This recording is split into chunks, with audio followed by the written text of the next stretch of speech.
Hello dear student, कैसे हैं आप लोग। उम्मीद करता हूँ मेरे प्यारे स्टूडेंट आप सभी लोग बहुत बढ़िया और बहुत अच्छे होंगे। आज मेरे प्यारे स्टूडेंट हम लोग चैप्टर 1 का मेरे प्यारे स्टूडेंट एमसीक्यू सीरीज चला रहे हैं, जिसमें लास्ट पार्ट होने वाला है। चैप्टर 1 का वीडियो है मेरे प्यारे स्टूडेंट, ठीक है। ये दोनों मीडियम के लिए अवेलेबल है। अगर आप कोई भी बोर्ड एग्जाम का तैयारी कर रहे हो और आपके स्कूलों में आपके बोर्ड एग्जाम में एमसीक्यू क्वेश्चन आता है तो बहुत जरूरी है। तो आइए पहला क्वेश्चन डिस्कस करते हैं। गॉस का नियम किस पृष्ठ के लिए लागू होता है। तो गॉस का नियम जो है किस पृष्ठ के लिए लागू होता है, तो आप लोग को बता दूं मेरे प्यारे स्टूडेंट, यहाँ पास आपको 4 ऑप्शन दिख रहा होगा, ठीक है। देख सकते हैं, आपको स्लाइड करो मैं।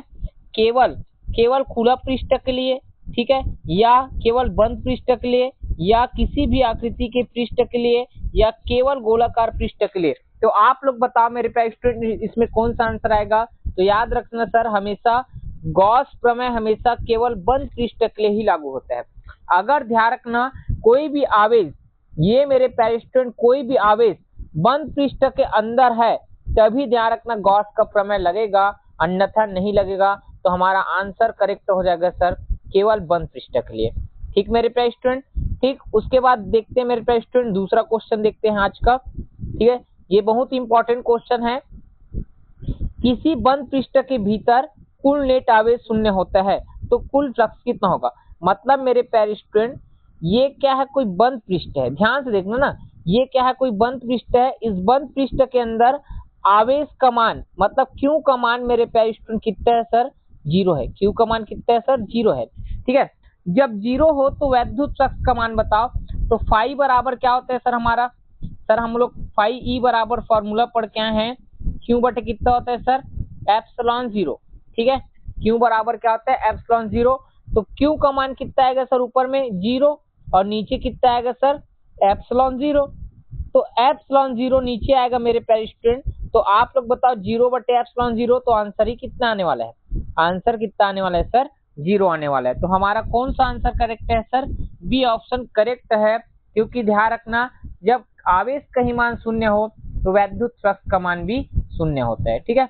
उसके बाद ये क्या है सर, आवेशित पतले गोली खोल के बाहर विद्युत क्षेत्र की तीव्रता आर के साथ कैसे बदलती है। मतलब क्या बोला है सर, ठीक। मैं आपको 4 ऑप्शन पहले शो कर देता हूं, आपको ज्यादा समझ आएगा इससे। ये मान के चलो कोई गोली खोल है, क्या है सर, ये गोली खोल है।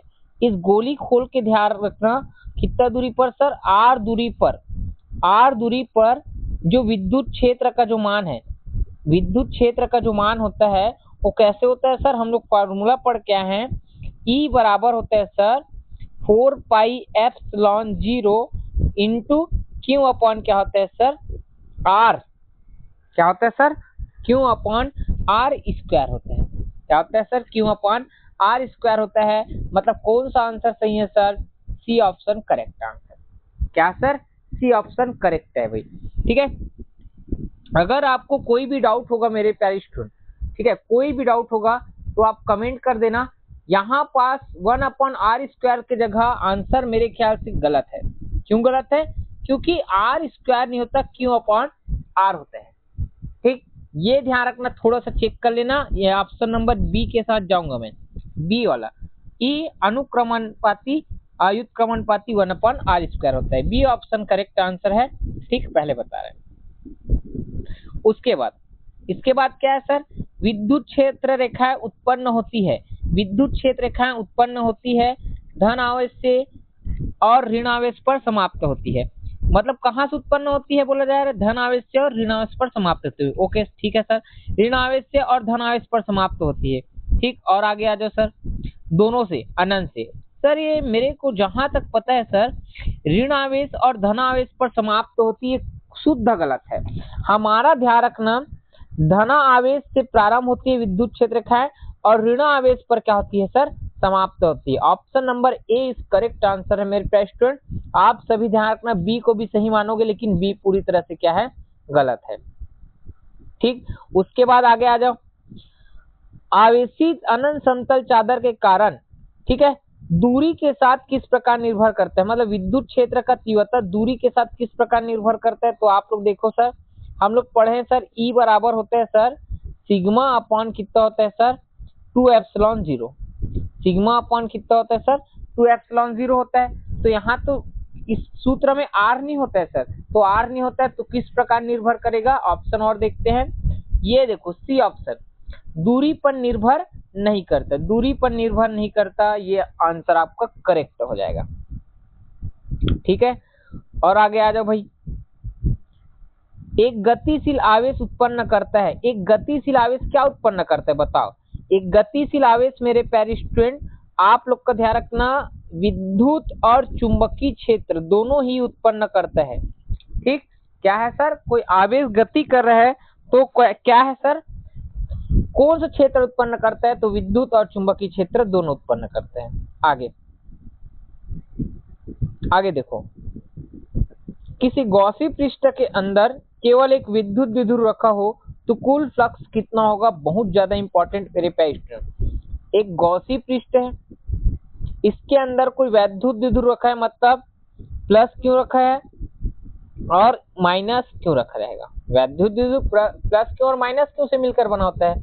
तो बताए दोनों को जोड़ोगे, दो आवेश है प्लस की और माइनस की, तो आंसर कितना आने वाला है 0। मतलब आवेश का मान 0 आ रहा है तो गुजरने वाला वैद्युत फ्लक्स भी क्या आएगा सर, गुजरने वाला वैद्युत फ्लक्स भी क्या आएगा सर, शून्य आएगा। कौन सा आएगा सर, शून्य आएगा, क्योंकि आवेश का मान 0 हो जाता है। कोई भी वैद्युत फ्लक्स, मतलब वैद्युत फ्लक्स बोलता हूँ, कोई भी पृष्ठ के अंदर जब कोई वैद्युत द्विध्रुव को रखा जाएगा तो उससे गुजरने वाला वैद्युत फ्लक्स का मान हमेशा 0 होता है सर। मैं मेरे प्यारे स्टूडेंट, मेरा जो मार्कर है उसके कारण ध्यान रखना, मैं अच्छे से आपको एक्सप्लेन नहीं कर पा रहा हूँ क्योंकि लिखने में बहुत तकलीफ हो रहा है। मैं इसको नया लेकर आऊंगा तभी आपको अच्छे से समझाऊंगा। ठीक है, तो और आगे बात करते हैं मेरे प्यारे स्टूडेंट। नेक्स्ट क्वेश्चन, किसी बिंदु आवेश कारण अनंत दूरी पर विद्युत क्षेत्र की तीव्रता क्या होती है। बिंदु आवेश कारण अनंत दूरी पर विद्युत क्षेत्र की तीव्रता, बिंदु आवेश कारण अनंत दूरी, दूरी का मान कितना होगा, इनफाइनाइट, दूरी का मान कितना होगा सर, इनफाइनाइट होगा। ठीक है, अनंत होगा। तो यहाँ पास आप लोग पढ़े होंगे E बराबर सर बिंदु आवेश का विद्युत क्षेत्र की तीव्रता होता है 1 अपॉन कितना sir, 4 pi epsilon 0, 4 pi epsilon 0, और क्यू बटे कितना होता है सर, आर स्क्वायर, कितना होता है सर, आर स्क्वायर। तो आर के जगह जब अनंत को रखोगे, आर के जगह अनंत को, तो 1 अपॉन अनंत हो जाएगा, और 1 अपॉन अनंत का मान कितना होता है सर, 0 होता है। तो इसका मतलब सर क्या आएगा आंसर हम लोग का, शून्य आ जाएगा। क्या आ जाएगा सर, शून्य। ठीक है, आगे बढ़ो, आगे बढ़ो भाई। एक आदर्श विद्युत द्विध्रुव का आकार कितना होता है, एक आदर्श विद्युत द्विध्रुव का आकार कितना होता है।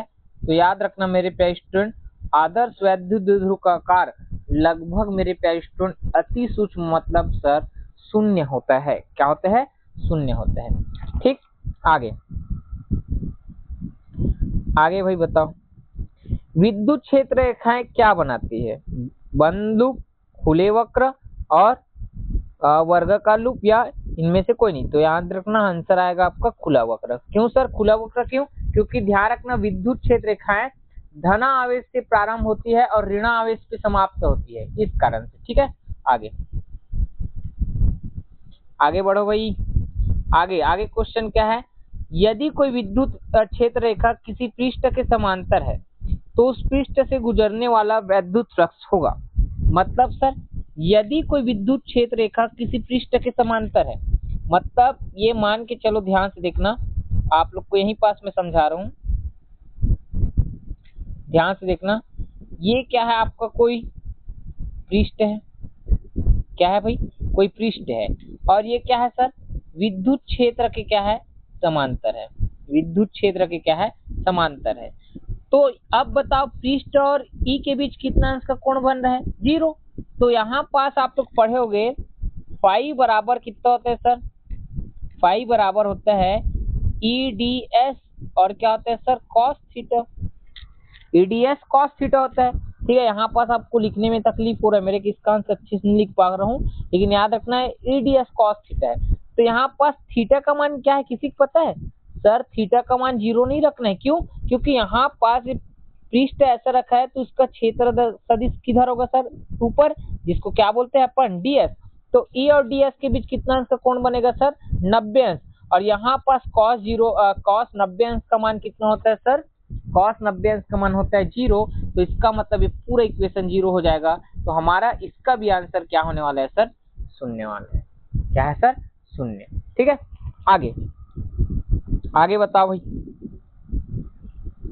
आगे आपका क्वेश्चन है, गॉसी पृष्ठ के आकार या आकृति बदलने पर उससे संबद्ध कुल वैद्युत फ्लक्स में क्या परिवर्तन होता है? तो याद रखना, कोई परिवर्तन नहीं होता, कोई परिवर्तन नहीं होता, मतलब अपरिवर्तित रहता है, आकार पे डिपेंड नहीं करता गॉस का प्रमेय। आकार कुछ भी हो सकता है, गोलाकार हो सकता है, कुछ भी हो सकता है। ठीक है, आगे और ज्यादा क्वेश्चन नहीं है। एक समान आवेशित पतले गोली खोल के केंद्र पर विद्युत क्षेत्र की तीव्रता, आप लोग गोली खोल के लिए केंद्र पर विद्युत क्षेत्र की तीव्रता पढ़े होंगे। केंद्र पर विद्युत क्षेत्र की तीव्रता मेरे प्यारे स्टूडेंट शून्य होता है, याद रखना। क्या होता है सर? शून्य होता है। आगे, विद्युत क्षेत्र रेखा पर खींची गई स्पर्श रेखा क्या दर्शाती है? विद्युत क्षेत्र पर खींची गई स्पर्श रेखा क्या दर्शाती है मेरे प्यारे स्टूडेंट? उस बिंदु पर परिणामी विद्युत क्षेत्र की दिशा को क्या करती है? प्रदर्शित करती है। क्या है सर? परिणामी विद्युत क्षेत्र की दिशा को क्या करती है?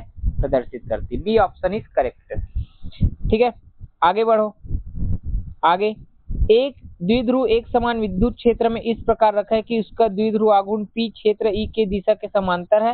इस स्थिति में 180 डिग्री घुमाने में किया गया कार्य क्या होगा? मतलब किया गया कार्य का सूत्र निकालना है।